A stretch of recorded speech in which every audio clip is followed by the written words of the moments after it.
वृश्चिक राशि वाले बंधुओं, स्वागत है आप सभी का हृदय से अभिनंदन है आपके अपने चैनल वैदिक मंथन भिंड यूट्यूब चैनल में। तो वृश्चिक राशि वालों, जरा ध्यान से सुनिए। अगले 3 से 5 दिन आपके जीवन में भारी हैं, परेशानी से भरे हुए हैं। कुछ बेहद शुभ घटनाएं भी होंगी, लेकिन ये 2 घटनाएं हैं जो आपको हिलाकर रख देंगे। इन 2 घटनाओं के बारे में जान लीजिए, समझ लीजिए, सारी बातों को अच्छी तरीके से अपने मन में उतार लीजिए। इन 2 घटनाओं से बचने के मार्ग कार्यक्रम में बता रहे हैं हम। साथ ही साथ 5 बड़ी भविष्यवाणियों के साथ श्रेष्ठतम मार्गदर्शन आपको दे रहे हैं। ग्रहीय गोचरों का सटीक आकलन करते हुए सारी बातों को बहुत ही गहराई से और वास्तविकता के साथ आपको बताएंगे, जो आपके इस समय के जीवन से जुड़ी हुई हैं। हवाई बातें नहीं, जरूरी बातें। ठीक है। इसी के साथ साथ सबसे महत्वपूर्ण बात यह है कि आपके 3 प्रश्नों के जवाब जो पिछले कार्यक्रम में उठे थे, नहीं दे पाए थे, उन 3 प्रश्नों के जवाब। पहला प्रश्न ये कि कभी अच्छा समय आएगा कि नहीं आएगा, इसका जवाब, सटीक जवाब, अच्छा जवाब, आप उस जवाब को अपने जीवन में उपयोग कर पाएंगे।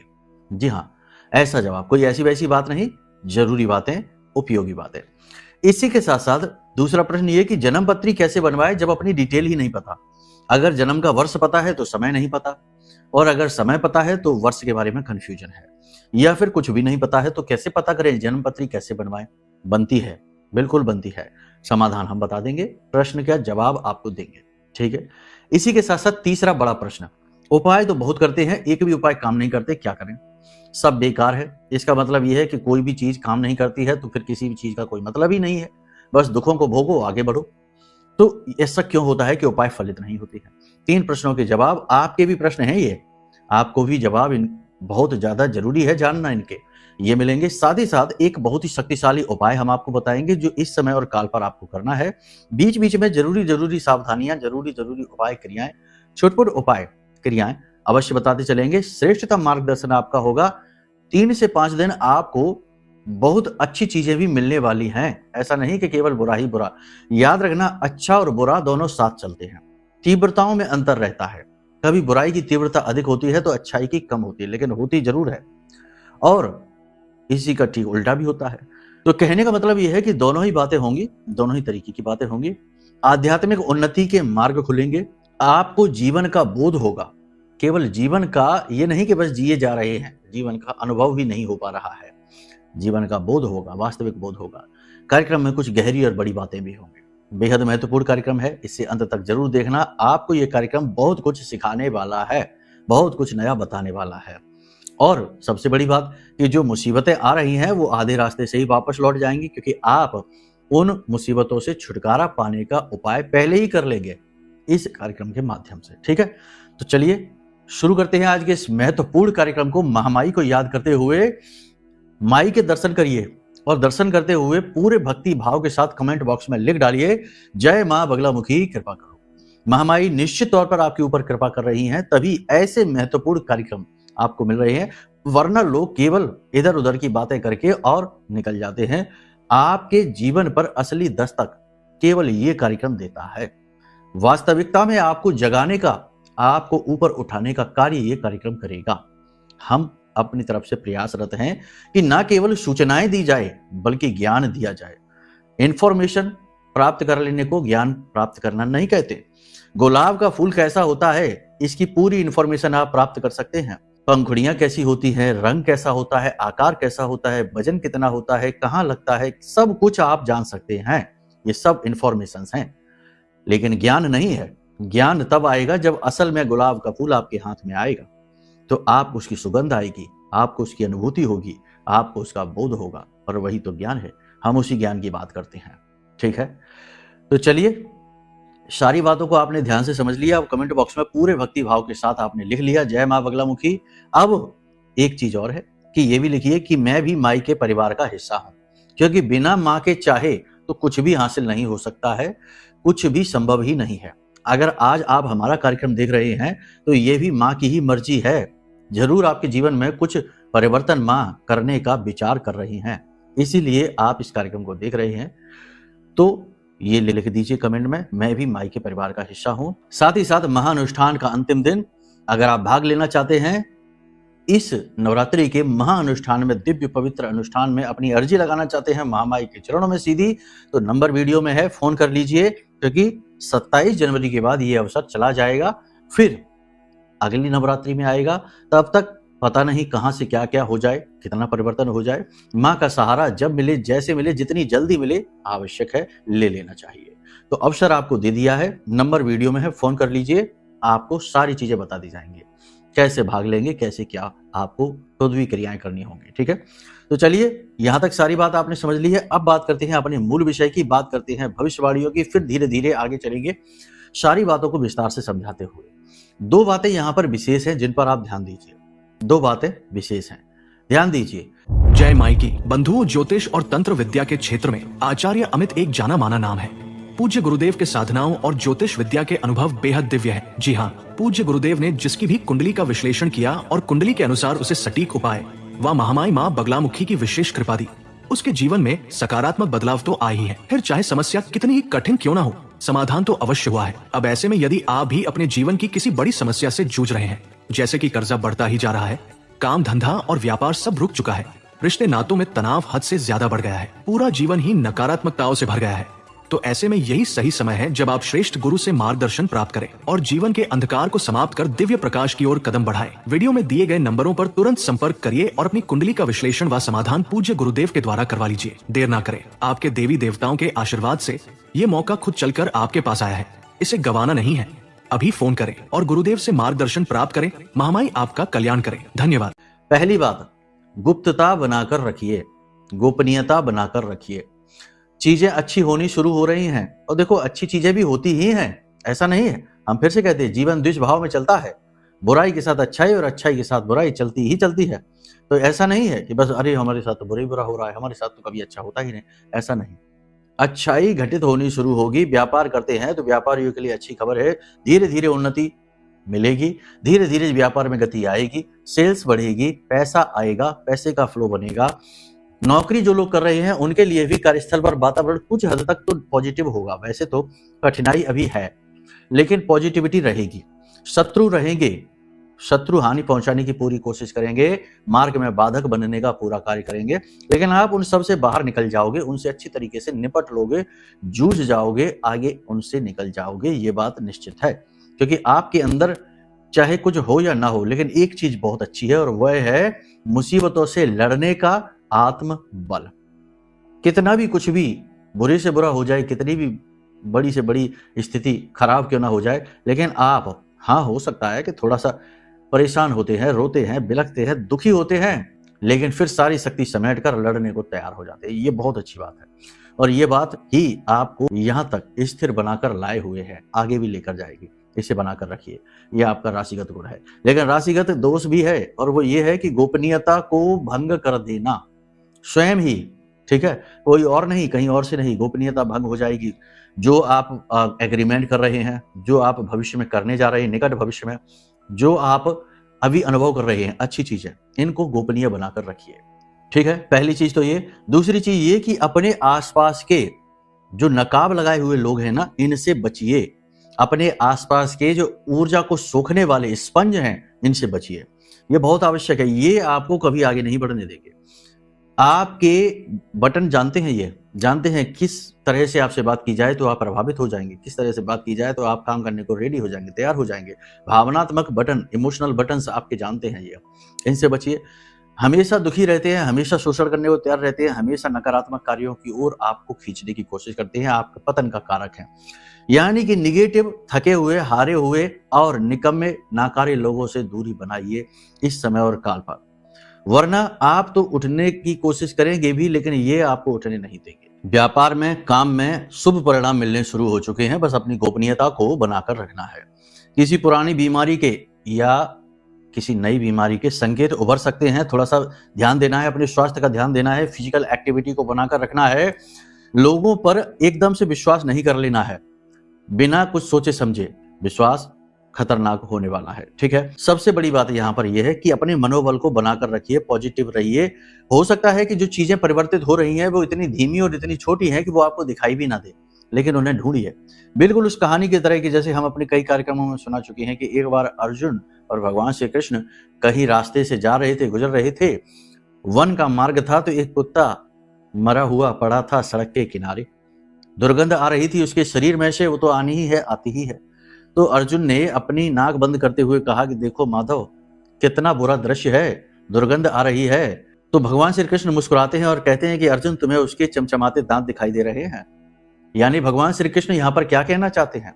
ये कहना चाहते हैं कि बुराई चाहे लाख प्रबल क्यों ना हो जाए, लेकिन अच्छाई का अस्तित्व समाप्त नहीं कर सकती। अच्छाई को ढूंढो, जानो और उसे पहचानो और उसे अपनाओ और उसे बल दो। ठीक है ना? आपका सहायक आप ही हैं, आपके मार्गदर्शक आप ही हैं, आपके गुरु भी आप ही हैं। अपने बल को पहचानिए। आप इतने निर्बल नहीं, इतने कमजोर नहीं है, इतने असहाय नहीं है कि इसके उसके मदद की जरूरत पड़ती रहे। ठीक है? निर्णय लेने की क्षमता आपकी कमजोर हो जाएगी यदि आप जरूरत से ज्यादा लोगों के बारे में सोचेंगे। ठीक है, अपनी जिम्मेदारियां आप निभाते हैं, अच्छी तरीके से निभाएंगे, अपने दायित्व निभाएंगे, अपनी ड्यूटी निभाएंगे, लेकिन इन जिम्मेदारियों के बोझ के नीचे दब ना जाइए, खुद को कमजोर महसूस न करिए। ठीक है?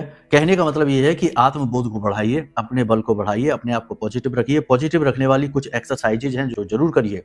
सबसे पहली एक्सरसाइज है, अकेले में जाइए, दुनियादारी को छोड़ दीजिए, मोबाइल को स्विच ऑफ कर दीजिए, एक तरफ रख दीजिए, एकांत में जाइए, प्राकृतिक स्थलों पर जाइए अगर आपके आसपास कोई है तो। नहीं है तो कोई पार्क होगा, हरियाली होगी, वहां पर जाइए। सुख शांति के समय में जाइए, शोर शराबा भीड़ भड़ाका हो ऐसे समय पर न जाइए। शांति का जब समय हो उस समय पर जाइए और वहां पर जाकर अनुभव कीजिए उस हरियाली का। हरी घास पर हाथ रखिए, अनुभव कीजिए उसका। ठीक है? कहने का मतलब यह है कि अपने आप को समझिए, अपने आप को समय दीजिए, अपने आप की केयर करिए, अपने आप को पालिए। आपका सबसे बड़ा संपर्क, कनेक्शन आप अपने इस शरीर से ही संसार में है। अगर इसे जरा सा भी कुछ हुआ, संसार से आपका जो संपर्क है, कनेक्शन है, वो कमजोर होना शुरू हो जाएगा। है कि नहीं? सीधी बात है। कठोर हो सकती है लेकिन सही है, सत्य यही है। चाहे वो करोड़पति ही क्यों ना हो, अरबपति ही क्यों ना हो, कोई ऐसा असाध्य रोग अगर उसे हो गया कि वह बिस्तर पकड़ लेता है, तो उसके वही परिवार वाले जो दिन रात उसका नाम जपते थे, उसकी इज्जत करते थे, आगे पीछे नाचते थे, वही लोग उसको धीरे धीरे भूलना शुरू कर देंगे, एक कोने में पड़ा रहेगा। ठीक है? ये कड़वा सच है दुनिया का। इस कड़वे सच को आपको पहचानना होगा। स्व का बोध करिए, स्वार्थी बन जाइए, अपना अर्थ खोजिए, अपने आप को समय दीजिए। हम ये नहीं कह रहे कि आप बुरे हो जाइए, लोगों के बारे में सोचिए नहीं, अपने दायित्व निभाइए, सबके साथ अच्छा व्यवहार करिए, प्रेम पूर्वक रहिए, लेकिन ये ना भूलिए कि आप कौन हैं। आप अपने आप को मत भुला दो। ठीक है? इसीलिए इस कार्यक्रम का नाम है कि लोहे के चने चबाने, क्योंकि लोहे का चने चबाने जैसा ही है ये। यहाँ ये बातें सुनने को लोग तैयार ही नहीं होते हैं। ये बातें अगर करने लगो तो लोगों को लगता है कि अरे ये क्या बातें कर रहे हैं, ये तो भड़का रहे हैं। ये बातें ही ज्ञान के मार्ग का पहला कदम है। याद रखना, भगवान बुद्ध को ज्ञान अकेले प्राप्त हुआ था। रामकृष्ण परमहंस बने अकेले। जिसको भी ईश्वर की प्राप्ति हुई है, ज्ञान की प्राप्ति हुई है, ब्रह्म का बोध हुआ है, वह अकेले ही हुआ है। भीड़ को लेकर नहीं हुआ, पूरे परिवार को लेकर नहीं हुआ। ठीक है? ये व्यक्तिगत विषय है, बड़ी बुद्धिमानी के साथ इन्हें हैंडल करना चाहिए, वरना तो कुतर्क करने वाले तो 500 कुतर्क कर चुके होंगे अभी तक हमारी बातों पर। खैर, उनसे तो भगवान ही बचाए। नए प्रोजेक्ट आपको मिल सकते हैं, नई योजनाओं पे आप काम शुरू कर सकते हैं। आमदनी बढ़ाने के लिए यदि आप कुछ अभी करना चाहते हैं तो थोड़ा सा भी रुक जाइए, कुछ समय के लिए रुक जाइए, अगले महीने के लिए आप टाल दीजिए बातों को, अभी न करिए। होगा ये कि आपका ध्यान भटक जाएगा अपने मुख्य कार्य से और आप इधर उधर पैसा इन्वेस्ट करके अपने पैसे को भी फंसा लेंगे। शेयर मार्केट आदि में यदि आप निवेश करना चाहते हैं तो लॉन्ग टर्म में निवेश करें, छोटे छोटे समय की अवधि के जो निवेश है वो नहीं, और ज्यादा बड़ा रिस्क और जोखिम ना लें। किसी से जल्दी से प्रभावित होकर निर्णय लेकर निवेश करेंगे, जरूर डूब जाएगा। तो जल्दी से प्रभावित नहीं होना है, पहले उसकी हिस्ट्री चेक करो, अच्छी तरीके से समझो कि ये आदमी है, ये संस्था है, ये कंपनी है, ये किस प्रकार से कार्य करती आई है, इसके अंदर कितनी लॉयल्टी है। कहने का मतलब ये है कि निर्णय आपको सोच समझ कर लेने होंगे। जल्दबाजी में या भावना में बहकर लिए गए निर्णय कठिनाई परेशानी के कारक बनेंगे। कोई एक व्यक्ति आपसे बिना मतलब में झगड़ा मोल लेगा, बिना मतलब में ऐसी बातें करेगा जो आपका अपमान करेंगे, आपसे मुहबाद करने की कोशिश करेगा, तनाव झगड़ा हो भी सकता है। कोर्ट केस वगैरह चल रहे हैं, वहां से आपको थोड़ी बहुत राहतें मिलनी शुरू हो जाएंगी, लेकिन आपको पॉजिटिव रहना है, भविष्य अच्छा ही है। कर्जा आपको जरूर परेशान करेगा, कर्जे की समस्या नहीं दूर होने वाली है, उसको दूर करने के लिए तो कुंडली आकलन कराइए। याद रखना, जिसकी कुंडली में मंगल बदका है वह कर्जे में जरूर रहेगा, कुछ भी कर ले। अब यहाँ पर सीधी सी बात है, देखो कर्जे भी कई तरीके के होते हैं, कुछ कर्जे पॉजिटिव, कुछ कर्जे नेगेटिव। कुछ कर्जे रातों की नींद खराब कर देते हैं और कुछ कर्जे होते हैं जो रातों को अच्छी तरह से चैन से सोने को देते हैं। मान लो आपकी कमाई अच्छी है, इनकम अच्छी है, आपने लोन लेकर मकान बनवा लिया और अच्छी तरीके से उसमें रह रहे हैं, तो कर्जा तो है आपके ऊपर, लेकिन आप सुकून से जी रहे हैं क्योंकि आपकी प्रॉपर्टी भी तैयार है। तो कहने का मतलब यह है कि कर्जे भी कई प्रकार के होते हैं, लेकिन मंगल बद का जो कर्जा है वह कभी चुकता नहीं है। एक कर्जा चुकाने के लिए दूसरा कर्जा। इसी प्रकार कुंडली में कई प्रकार के दोष होते हैं। याद रखना कि कुंडली के जो दोष है वो आपके पिछले जन्म के कर्म है, जो इस समय इस जन्म में आपके सामने खड़े हो गए आकर। एक विशेष उम्र अवस्था पर आकर वो कर्म आपके सामने खड़ा होगा और कहेगा कि अब इसे काटो, भुगतो। तो या तो उसे भोगो या फिर उसे जानकर प्रायश्चित कर्म करके उसे काट दो, समाप्त कर दो। तो कहने का मतलब यह है कि कुंडली आकलन एक सर्वश्रेष्ठ निर्णय है। पुराने जमाने में याद करिए, जब कोई बच्चा पैदा होता था तो घर के बड़े बुजुर्ग, दादा दादी, नाना नानी सबसे पहले यही कहते थे कि इसका टीपना बनवा लो, इसकी पत्री बनवा लो, लिख लो कब किस समय काल पर हुआ था, और ज्योतिषी के पास भाग कर जाते थे और कहते थे बनाओ इसकी पत्री। उससे पता लगता था कि यह बालक क्या क्या अपने ऊपर दायित्व लेकर आया है, किस किस कर्म को भोगेगा, और उसके उपाय वहीं से होने शुरू हो जाते थे। आपने देखा ना, बचपन से ही किसी ने कह दिया इसके ऊपर काल सर्प है या फिर गंडमूल दोष है, किसी भी प्रकार की पूजाएं वहीं से होनी शुरू हो जाती थी और उसके जीवन सरल होता चला जाता था। पुराने जमाने में आप देखो, लोगों के पास रईसी हो, धन दौलत हो ना हो, कोई फर्क नहीं पड़ता, लेकिन चैन सुकून बहुत था। एक पड़ोसी अगर चिल्लाता था तो 4 अड़ोस पड़ोस के लोग खड़े हो जाते थे मदद के लिए। आज चिल्लाकर देखिए, कोई नहीं आएगा। यही है, आज धन दौलत हो सकती है, चीजें हो सकती हैं, तरह तरह की महंगी महंगी चीजें हो सकती हैं, लेकिन सुकून नहीं, चैन नहीं, और वही वास्तविक सुख है। ठीक है ना, कुतर्क नहीं। अगर कुतर्क करना है तो फिर कोई नहीं समझा सकता, ब्रह्मा जी भी नहीं समझा सकते हैं, हमारी तो कोई हैसियत ही नहीं है। ठीक है, बातों को समझिए, भाव को समझिए, आपके लिए है ये सारी बातें, हमारे अपने अनुभव हैं जो आपको हम बता रहे हैं। यहाँ पर आपको 3 चीजों का ध्यान रखना है, 3 घटनाएं आपके साथ होंगी। आत्मसम्मान की लड़ाई होगी, यानी अपने आप को साबित करने के लिए आपको मेहनत करनी होगी। आप अपना मान सम्मान बचाने के लिए आपको संघर्ष करना पड़ेगा। पहली चीज तो ये, क्योंकि मान सम्मान जा सकता है, कोई ऐसी बात हो सकती है। दूसरा ये, गोपनीयता भंग होगी, यानी आपकी छिपी हुई बातें, गुप्त प्रेम प्रसंग, गुप्त बातें बाहर आ सकती हैं। तीसरा ये कि आप किसी पर विश्वास करेंगे और वह आपको धोखा दे सकता है, यानी कि आपके साथ छल होने वाला है। इसी के साथ साथ इलेक्ट्रॉनिक सामान, इलेक्ट्रॉनिक आइटम खो सकते हैं, चोरी हो सकते हैं, खराब हो सकते हैं, तो थोड़ा इन पर भी आप ध्यान दीजिए। पेट से जुड़े रोग आपको परेशान कर सकते हैं। खाना हल्का रखिए, बाहर का खाना, दूषित भोजन न खाइए, कम मसाले वाला भोजन खाइए और अच्छा खाना खाइए जो सुपाच्य हो। ठीक है, तो स्वाद के पीछे ना भागिए। इसी के साथ साथ शरीर के किसी विशेष भाग में दर्द और स्किन पर भी किसी प्रकार के इन्फेक्शन हो सकता है। ठीक है, बाकी सब कुछ ठीक है। योग, प्राणायाम, अध्यात्म को महत्व दीजिए। अब बात करते हैं प्रश्नों की, आपने जो प्रश्न पूछे हैं। तो सबसे पहला प्रश्न ये है कि कभी अच्छा समय आएगा कि नहीं आएगा। तो हमने शुरुआत में ही इसका जवाब भी आपको दे दिया था कि हमेशा समय अच्छा और बुरा दोनों एक साथ लेकर चलता है। द्वेष भाव में तो जीवन ही चल रहा है, अच्छाई और बुराई साथ है, दिन और रात साथ हैं। तो ये जो है ना, आप सोचते हैं कि अच्छा समय कभी आएगा कि नहीं आएगा, अच्छा समय कभी आएगा कि नहीं आएगा, ये सोचते सोचते अगर जीवन जिएंगे तो कभी अच्छा समय नहीं आएगा। ग्रह नक्षत्र तो अच्छे हो भी जाएंगे, लेकिन वो तुरंत खराब भी हो जाएंगे, क्योंकि ग्रह तो भाग रहे हैं, घूम रहे हैं, अपनी गति में है, स्थिर तो बैठे नहीं है। तो समय तो बदल रहा है, तो आज अच्छा है, कल बुरा हो जाएगा। तो अब यहाँ पर स्थिर अच्छा समय कैसे आएगा? स्थिर अच्छा समय आएगा जब आप अपने ऊपर काम करना शुरू करेंगे। जी हाँ, दुनियादारी के काम बहुत कर लिए, लेकिन आपने कभी अपने ऊपर कार्य किया है? कोई व्यक्ति जिसकी कुंडली हम देख रहे हैं स्वास्थ्य से परेशान है, वजन बढ़ गया है, या जोड़ों में दर्द हो रहा है, या फिर खाना नहीं पच रहा है, बड़े परेशान है, हार्ट की समस्या, ब्लड प्रेशर की समस्या, शुगर समस्या। कोई व्यक्ति धन से परेशान है, क्योंकि बिना सोचे समझे निवेश कर दिया, इसकी उसकी बातों में आकर पार्टनरशिप कर ली। आप समझ रहे हैं ना हम क्या कहने की कोशिश कर रहे हैं? यहाँ पर जो आपकी समस्याएं हैं, जो आपका बुरा समय है, उसमें कहीं ना कहीं कुछ ना कुछ भागीदारी आपकी स्वयं की ही है। अब ये बात कड़वी है, हजम हो पानी मुश्किल है, लेकिन समझ लीजिए, आपकी भागीदारी, बिना आपकी मर्जी के आपका पैसा कोई ले जा सकता है क्या? आप जल्दी से प्रभावित हो गए, मीठी मीठी बातों में आ गए, लालच में भी आ गए, और आपने सोचा कि चलो इसके साथ कर लेते हैं पार्टनरशिप, और वो भाग गया आपके साथ फ्रॉड करके। सेहत के मामले में भी यही है कि आलस है, सेहत के बारे में सोचना नहीं है, फिजिकल एक्टिविटी ज्यादा है नहीं, खाने पीने पर नियंत्रण नहीं है, उल्टा सीधा भोजन खाना है, कुछ भी अनाप शनाप खा लिया, पेट खराब हो गया, शरीर में आलस।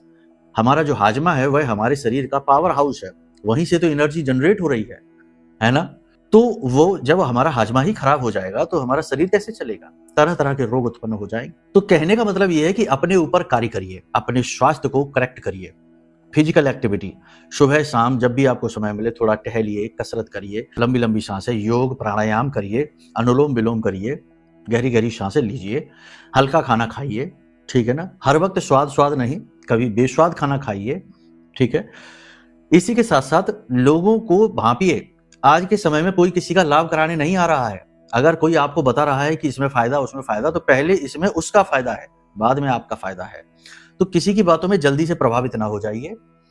जब भी कोई आपके फायदे की बोले, सोचो उसका क्या फायदा है, यानी सतर्क हो जाइए। अगर आप अपने ऊपर कार्य करेंगे, अच्छी अच्छी किताबें पढ़ना शुरू करिए, धर्म कर्म की बातें सुनना शुरू करिए, गीता के ज्ञान को जीवन में उतारने की कोशिश करिए और संतों की वाणी को सुनिए, ठीक है ना। और कुतर्कियों से बचिए, क्योंकि आज का ये जो समय और काल है ना, ये नकारात्मक लोगों से भरा पड़ा है, पटा पड़ा है। एक पॉजिटिव आदमी के पीछे कम से कम 10 नेगेटिव इंसान लगे हुए हैं, उसको भी नेगेटिव बनाने में लगे हुए हैं, उतारू हैं। अगर वो अच्छा सोच रहा है तो उसकी बात का खंडन करने के लिए 10 लोग खड़े हो जाएंगे। कहने का मतलब ये है कि अपने आप को संभाल कर रखिए, अपनी आइडियोलॉजी को, अपनी विचारधाराओं को हर जगह व्यक्त न करिए, अपने आप को हर जगह अच्छा साबित न करिए, अपने आप को हर जगह सही साबित न करिए, हर जगह तर्क कुतर्क के चक्कर में ना पड़िए। बहुत सी जगह आप हारेंगे, हार जाइए, कोई बात नहीं है, आप अपने आप में जीत जाइए, ठीक है। अपने ऊपर काम करेंगे, अच्छा समय आ जाएगा, गारंटी के साथ हम लिख कर देते हैं। ग्रह जब भी आपको मौका देगा, आप उछाल मारोगे और आगे बढ़ जाओगे, लंबी दूरी तक पहुंच जाओगे, ठीक है। ये चीज यहां पर होगी क्लियर। दूसरी चीज की आपके पास डिटेल नहीं है तो कुंडली कैसे, तो देखो आपका कोई रिलेटिव है, कोई आपका रक्त संबंधी है, या बेटा बेटी है, या फिर आपका कोई भी रक्त संबंधी भतीजा है, भाई है, उसकी डिटेल होगी उसके आधार पर। क्योंकि परिवार के सभी लोगों की जो रक्त संबंधी होते हैं, उनके सभी लोगों के ग्रह नक्षत्र जुड़े रहते हैं। आपकी जन्म पत्री में आपके पिता का भी भाव है, माँ का भी भाव है, भाई का भी भाव है, पत्नी का भी भाव है। तो रिश्तों के आधार पर भी कुंडली निकाली जा सकती है। तो आप बेफिक्र हो जाइए, ठीक है। अपने घर के जो आपके परिवार का सदस्य है, उसकी डिटेल अगर है तो उसके आधार पर आपकी कुंडली बनेगी, और काफी हद तक सटीक बनती है, 80 से 90% सटीक हो जाती है। सैकड़ों कुंडलियां हमने बनाई हैं ऐसी, ठीक है। ये इसका जवाब हो गया। तीसरा कि उपाय फलित क्यों नहीं होते हैं। उपाय फलित नहीं होते हैं, कारण क्या है इसका, कि पहले तो आप खुद ही इतने नेगेटिव हो, सोच रहे हो कि देख लेते हैं ये भी करके, वैसे तो बहुत कुछ किया, कुछ नहीं हुआ। पहली मानसिकता ये कि अविश्वास, मन में भाव की कमी। दूसरी ये कि उपाय ठीक से ना समझना और उसे ठीक समय काल पर सही भाव के साथ, विधि के साथ ना करना।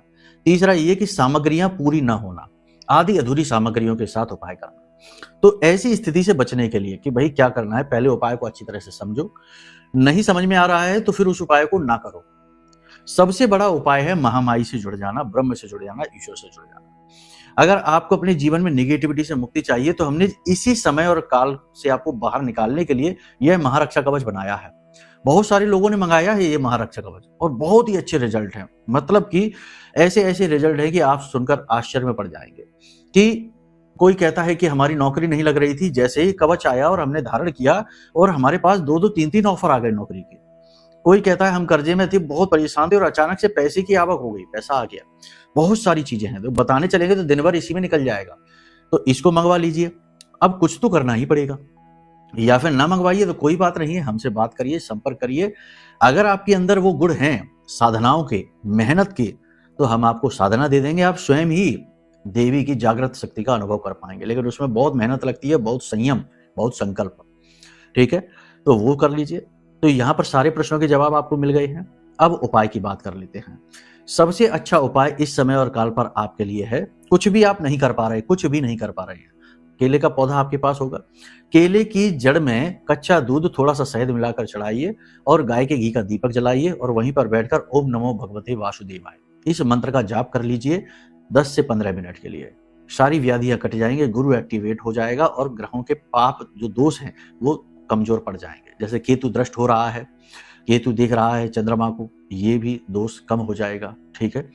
तो इन उपायों को आप करिए, बातें जो बताई हैं उन्हें गंभीरता से जीवन में उतारिए और फिर उनके परिणाम क्या प्राप्त होते हैं वो हमें बताइए, हमें भी जानने में अच्छा लगेगा, ठीक है। तो चलिए बंधुओं, यदि अब कार्यक्रम तो यही विराम देते हैं। यदि मन में कोई प्रश्न उठता है कि भाई कुंडली आकलन कराना है या फिर महारक्षा कवच मंगाना है, या फिर अब समय कम रह गया है, महाअनुष्ठान में भाग लेना है, यदि समय रहते कार्यक्रम देख रहे हो तो महाअनुष्ठान में भाग लेना है, तो वीडियो में नंबर है, फोन करिए, धाम के नंबर है, आपका पूरा मार्गदर्शन होगा। चलिए प्रेम से बोलिए जय माई की, जय मां बगलामुखी। हमारे प्रिय और परम पूज्य आचार्य जी ने अपनी साधनाओं के अनुभवों पर आधारित शक्तिशाली उपाय और क्रियाओं के माध्यम से हजारों लोगों के जीवन को पूरी तरह से बदला है। आचार्य जी के द्वारा बताया गया हर एक उपाय इतना सटीक और कारगर होता है कि जो भी इसे पूरे भाव के साथ कर लेता है उसे साक्षात महामाई की कृपा और आशीर्वाद प्राप्त हो जाती है। इसलिए निसंकोच इन उपायों को पूरे भाव के साथ करिए, आपका कल्याण होगा। जय माई की।